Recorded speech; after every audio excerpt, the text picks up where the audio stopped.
From April 2027, most unused pension pots could count towards your inheritance tax. This is one of the biggest changes to UK inheritance tax in decades. It affects defined contribution pensions like SIPs and many workplace pension pots. By the end of this video, you'll know exactly what is changing, whether you're affected, and what your options are to plan ahead. I'm Afshin, a qualified accountant, and let's get into it. Now before we begin, as always, this is not financial advice, but simply to offer up all the information possible so you can make the best decision for you. So first, the basics. Inheritance tax is charged at 40% on anything above £325,000 when you die. This is called the nil-rate band. If you own your home and pass it to your children or your grandchildren, you'll have an additional £175,000 allowance called the residence nil-rate band. So one person could pass up to £500,000 tax-free. A married couple can combine their allowances and pass up to £1 million tax-free. Now anything above those numbers gets taxed at the 40%, so if you leave £600,000 to your children and you're single, the first £500,000 is tax-free if that includes a home. The remaining £100,000 gets taxed at 40%, that is £40,000 to HMRC. Until now, your defined contribution pensions have been completely outside of this calculation. Whatever was left in your SIP or workplace pension pot when you died went to your family without any inheritance tax. From 6th of April 2027, all the allowances have now been frozen until 2031. Most unused pension funds and pension death benefits come into the scope of inheritance tax. The pension pot now becomes part of your estate. It uses your £325,000 allowance and doesn't create a new one. So whatever is in your pension counts towards your overall tax-free threshold along with your house, savings and everything else. In extreme cases, there's potential for double taxation. If you die after the age of 75 and your beneficiary draws down the inherited pension all at once at an additional rate tax, the worst case scenario is the same money gets hit with 40% inheritance tax first and then another 45% income tax on what is left. A combined effective rate could reach 67%. Now that's the absolute worst case scenario. Most people won't hit those numbers and have sensible drawdown planning. But it just goes to show how significant this change can be at the extreme end. Now let me show you what this could look like in real money. So let's look at somebody who's single and their wealth might look like this.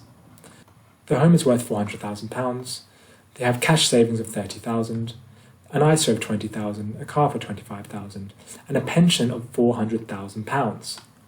Now the total wealth would be £875,000, and before April 2027, the home, cash, ISA and car are all part of this estate. That comes to £475,000. The pension would sit outside of this. So even though the person has £875,000 of wealth, only £475,000 is taxable, and their £500,000 allowance covers that. So the inheritance tax bill at the end is £0. Now what's changing? From April 2027, the pension is now contributing to the taxable estate. The £500,000 allowance leaves £375,000 to be taxed at 40% inheritance tax. That is a £150,000 tax bill that didn't exist before. The same person, same wealth, same family, £150,000 difference. That is the impact of this rule change for this very specific scenario. Obviously, your situation will depend on your own assets, allowances, and circumstances.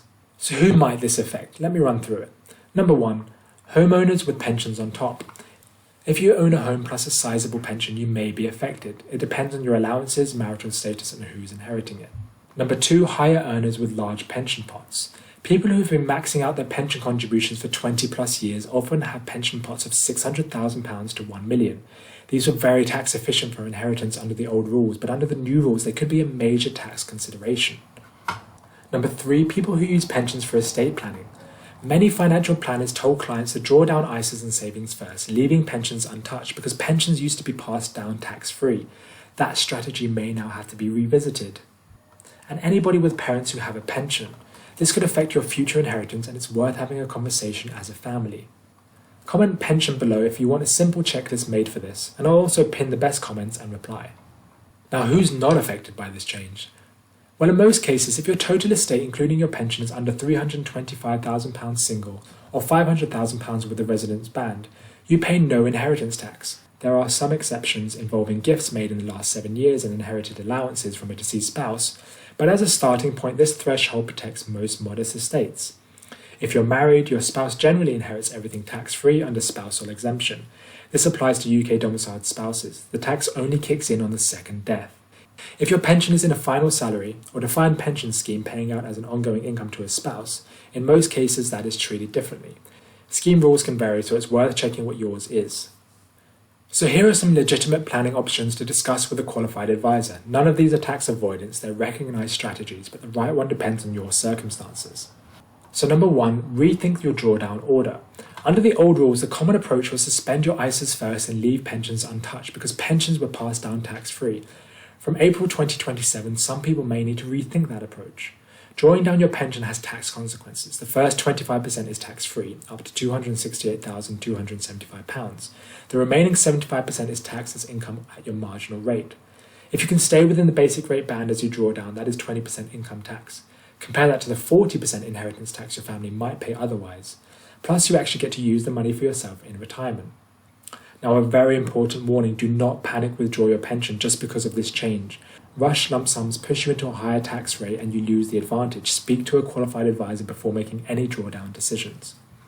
Option number 2, and probably the most common, money you give away more than 7 years before you die is outside your estate for inheritance tax completely.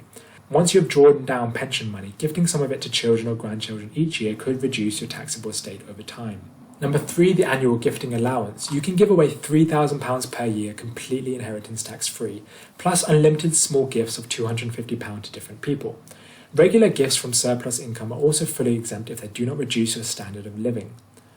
Option number 4, gifting to charities. Leave 10% of your estate to charity and the inheritance rate tax on the remainder drops from 40% to 36%. This is worth considering if you are planning to leave money to charity anyway.